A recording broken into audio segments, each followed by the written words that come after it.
누가복음 4장 1절에서 15절까지입니다. 예수님이 요한에게 세례를 받으실 때 그때 하늘이 열리고 이는 내 사랑하는 아들이요 내 기뻐하는 자라. 그리고 성령이 비둘기와 같이 예수님의 위에 임했습니다. 하나님의 아들이라고 하는 인정을 받은 겁니다. 본래 하나님의 아들이신데 하나님의 아들이라는 사실을 다시 한번 확인시켜 준 겁니다. 그리고 공생애가 시작되는 거예요. 공적인 사역이 누구의 허락을 맡을 필요가 없어요. 그냥 시작하면 됩니다. 내가 메시아다. 내가 하나님의 아들이다. 그렇게 해도 전혀 문제가 없습니다. 지금 예수님은 성령에 충만한 상태입니다. 1절에 보면 성령의 충만함을 입어. 그런데 예수님은 광야로 나가십니다. 성령께서 예수님을 이끄셔서 광야로 가게 하셔요. 40일 동안을 음식을 전폐하고 금식을 하게 하십니다. 예수님은 두 가지를 경험하셨어요. 40일 내내 성령 충만을 경험하셨고 40일 내내 시험을 받으셨습니다. 성령 충만하다고 해서 시험이 없는 게 아니에요. 시험이 있다고 해서 성령님께서 떠난 게 아닙니다. 오늘 여기서 우리는 그걸 볼 수가 있어요. 왜 이렇게 예수님을 시험했을까? 예수님은 쓰러뜨리면 돼요. 왜? 예수님은 대표 선수니까. 예수님은 두 번째 아담이라고 그랬죠. 첫 번째 아담은 실패했습니다. 선악과를 따먹게 함으로 인해서 그것도 네가 하나님처럼 될 수 있다 이렇게 부추겨가지고 실패하게 만들었습니다. 예수님이 두 번째 아담으로 오셨어요. 이제 예수님은 쓰러뜨리면 됩니다. 똑같은 방법이에요. 네가 하나님의 아들이라면 네가 하고 싶은 대로 다 해라. 돌로 떡도 만들어 먹고 네가 가지고 싶은 거 다 가지고 높은 데 올라가서 뛰어내리고 할 수 있지 않느냐. 그 시험을 아담에게도 했거든요. 그런데 이 마귀는 예수님에게도 그 시험을 하는 거예요. 그런데 예수님이 그 시험을 다 이기셨습니다. 우리의 대표이신 예수님께서 이겼기 때문에 예수 그리스도 안에 있는 자에게 승리를 예수님이 보장해 주신 겁니다. 성경에 보면 시험이라는 말이 이 단어가 한국말로는 그냥 시험 이렇게 나와 있는데 여러 가지 의미를 가진 단어를 그냥 시험이라고 번역을 한 경우가 많습니다. 영어로 보게 되면 뜻이 좀 분리가 되는데요. 첫 번째는 테스트. 테스트해 보는 거에 실력이 있나 없나. 창세기 22장에 하나님께서 이삭을 바치라고 할 때 그때 하나님이 아브라함을 시험하셨다고 했어요. 그것은 실력을 알아보려고 하는 거예요. 그런 시험은 좋은 하나님의 은혜를 준비해 놓고 하는 겁니다. 쓰러뜨리는 게 목적이 아니고.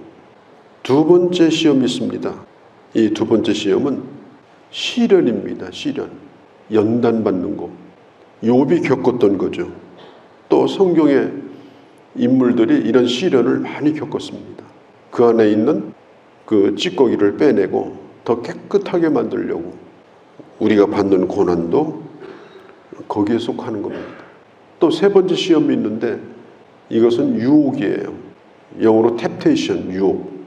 이 유혹은 그럴듯한 말로 속여서 함정을 파가지고 거기에 빠뜨려서 넘어지게 하려고 하는 것이 바로 이게 유혹의 시험입니다. 야고보서 1장에 보면 시험이 올 때에 하나님이 너를 시험한다지 말라. 하나님은 악에게 시험을 받지도 아니하시고 아무도 시험하지 않는다. 여기서 말하는 이 시험이 바로 이 템테이션이라고 하는 유혹입니다. 그러면 이 시험은 왜 오느냐? 야고보서 1장은 욕심 때문에 온다. 시험은 욕심 때문에 오는 겁니다. 욕심을 부려서 시험이 오는 거예요. 마귀는 인간에게 욕심을 불어넣어요. 자꾸 바람을 집어넣습니다. 우리가 예수 믿기 전에는 우리 안에 육신의 욕심만 있었어요. 그래서 육신의 욕심대로 살아가요. 그게 나쁜 욕심이든 정당한 욕심이든 우리가 공부 잘하고 싶고 잘 살고 싶고 다 좋은 욕심이잖아요. 그런 욕심 다 통틀어서 이제 거기다가 조금만 불 지르면 그냥 불이 붙어버리고 이제 유혹으로 넘어가는 거예요. 그런데 우리가 예수를 믿고 나서 성령이 우리 안에 들어오시고 성령의 소욕을 우리에게 주셨어요. 성령의 소욕. 그래서 예수 믿는 사람 안에는 육신의 욕심도 있고 성령의 소욕도 있습니다. 예수 믿는다고 해서 육신의 욕심이 없는 게 아니에요. 그대로 있어요. 살아 있어요. 그런데 성령의 소욕도 우리 안에 그대로 살아 있습니다. 우리가 집에서 화분을 2개를 키우는데 화분 하나에다가는 거름도 주고 정성도 드리고 물도 주고 화분 하나에다가는 아예 물도 안 줘. 추운 데다 내놓고 어떤 것이 잘 자랄까요? 어떤 것이 꽃필까요? 정성 들인 거. 어디다가 자꾸 물을 주느냐.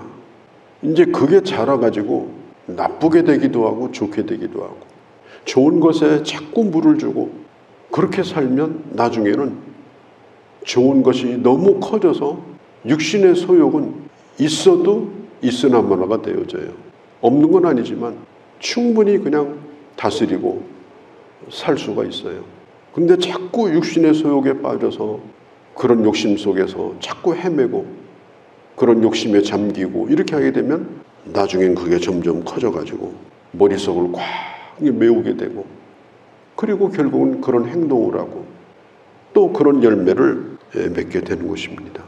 그래서 우리가 예수 믿는다고 해서 완전한 사람이 되는 것이 아니고 우리가 경건의 습관을 따라서 말씀을 듣고 계속해서 말씀에 순종하고 그렇게 함으로 인해서 하나님의 성령의 소욕이 나를 지배하고 나는 죽어지고 점점 하나님의 사람으로 살아갈 수 있게 되는 것입니다.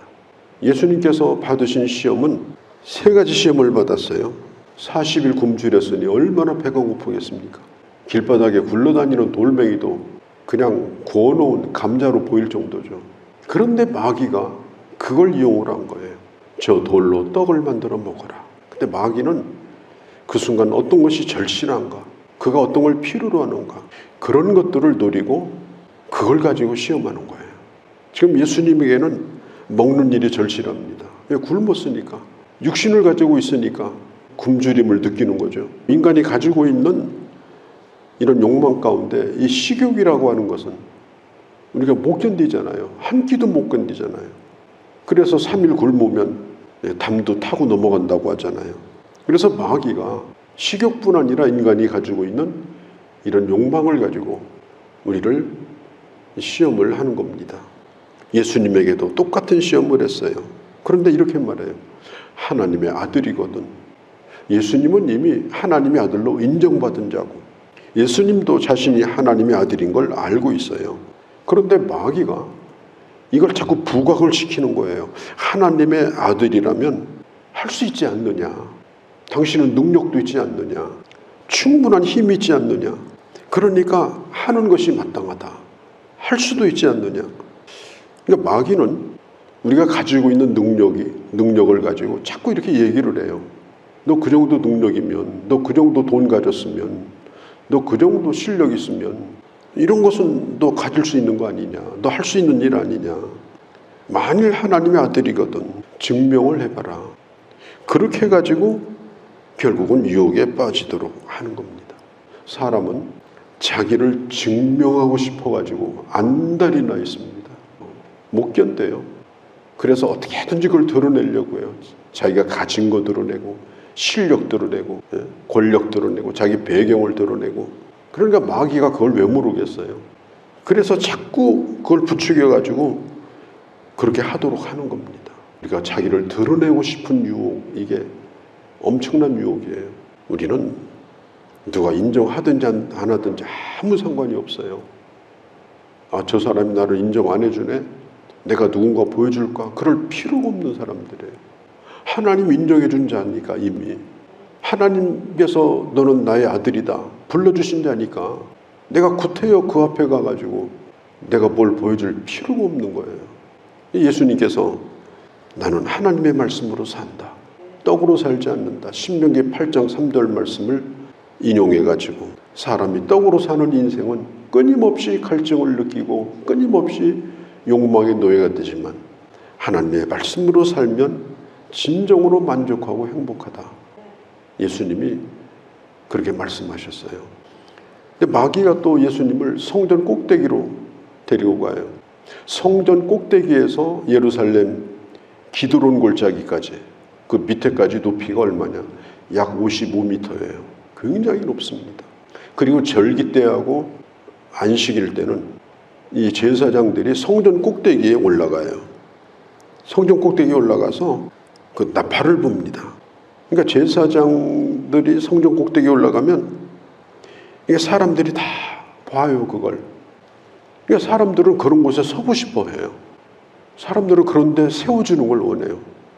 아, 나를 그런 데 세워주면 얼마나 좋을까? 나도 좀 얼굴 빛이 날 텐데. 그래서 이제 그런 자리를 준다고 하면요, 그냥 깜빡 속아요. 그게 사람들이 가지고 있는 본능입니다. 우리가 이런 걸 참 조심을 해야 돼요.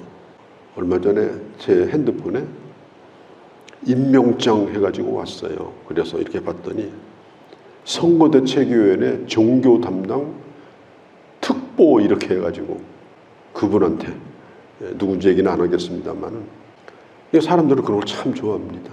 내가 달라고 한 적도 없고 내가 그걸 안 적도 없는데 왜 그런 걸 나한테 보내는 겁니까? 우리는 가끔 이런 제안을 받아요. 너 거기 올라가고 싶지 않느냐? 너 거기 서 있고 싶지 않느냐? 사람들이 너를 다 쳐다볼 텐데, 네 한마디가 힘이 있을 텐데.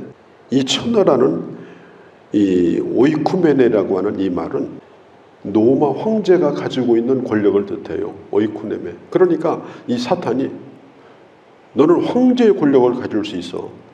얼마나 큰 제안이에요. 그러니까 사람들은 그런 걸 원하잖아요.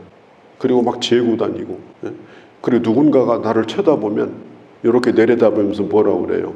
억울하면 출세해 이러잖아요. 억울하면 너도 돈 좀 가져봐 그러잖아요. 그러나 그것이 아무것도 아니라는 것을 우리는 알게 되지 않습니까?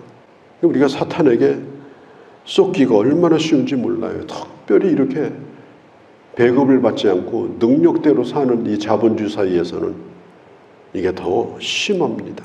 사탄은 하나님이 받으셔야 될 이 경배를 우리를 원하도록 만들어가지고 시험한다. 우리는 그런 시험 가운데서 우리는 늘 내가 누구인가를 잊지 말아야 된다 하는 거죠. 또 이번에는 모든 걸 다 보여줘요. 한꺼번에 다 보여줘요. 그리고 사탄이 이렇게 말해요. 한 번만 절하면 내가 다 줄 거다. 사탄은요, 아주 뼛속까지 사기꾼입니다. 천하가 자기 게 아니에요. 천하의 주인은 예수 그리스도셔요. 그런데 남의 걸 가지고 자기 거라고 속여가지고 그걸 팔아먹어요. 그게 사기꾼들의 아주 전형적인 수법이고, 이 사탄의 주특기가 사기치는 거예요. 사탄은 하나님의 것을 절대로 손도 못 대고 부자가 아닙니다. 속여서 부자인 것처럼 하고, 그리고 유혹하는 게 사탄입니다. 한 번만 잘하면 다 줄 거다. 그렇지 않습니다. 그 순간 모든 걸 다 빼앗기고 그때부터는 그의 종이 되는 거예요. 그때부터는 모든 걸 내어줘야 됩니다. 예수님은 이런 시험을 받았어요. 우리가 하나님 나라까지 가는 길에는 이런 많은 시험이 있습니다. 우리는 항상 연약한 가운데 살기 때문에 시험에 노출되어 있고, 시험에 빠졌다가 또 나오고, 시험에 빠졌다가 또 나오고, 그걸 반복하면서 우리가 이렇게 살고 있는데, 늘 깨어서 주님이 말씀하신 대로 또 영적으로 늘 건강해서 뭐 내 논리를 가지고 막 싸우고, 사탄하고 예수님은 한마디도 논쟁 안 하셨어요. 사탄은 성경 가지고도 걸어요. 성경 가지고도 뭐 비유풀이니 무슨 계시록 뭐니, 그 이단들이 다 성경 가지고 시비를 걸어요. 그것도 사탄의 시험이에요. 우리는 배운 바 말씀, 정상적으로 배운 바 말씀을 붙들고 그 말씀을 생명으로 여기고 나가면 충분히 이길 수 있습니다. 말씀 앞에 아멘하고 그 말씀을 따라 살아가는 것, 이게 바로 우리가 가야 될 올바른 길이다 하는 것입니다. 예수님께서 이제 갈릴리에 다니시면서 말씀을 전하시는데 14절 15절에 소문이 퍼지고 회당에서 말씀을 가르칠 때 가는 곳마다 그 놀라운 영광이 드러나고, 또 예수님도 칭송을 받는 그런 일들이 계속 일어나고 있습니다. 거룩하신 우리 아버지, 오늘도 저희들 주의 말씀을 들었습니다. 저희들은 항상 연약합니다. 그러나 주님이 이기셨고 이기는 방법을 저에게 가르쳐 주셨으니 저희들도 성령의 소욕을 따라 하나님의 말씀으로 충만하여 아버지 하나님 점점 영적으로 건강함으로 능히 이기며 하나님의 자녀로 살아가는 저희가 되도록 은혜 베풀어 주시옵소서. 우리 주 예수님의 이름으로 기도하옵나이다. 아멘.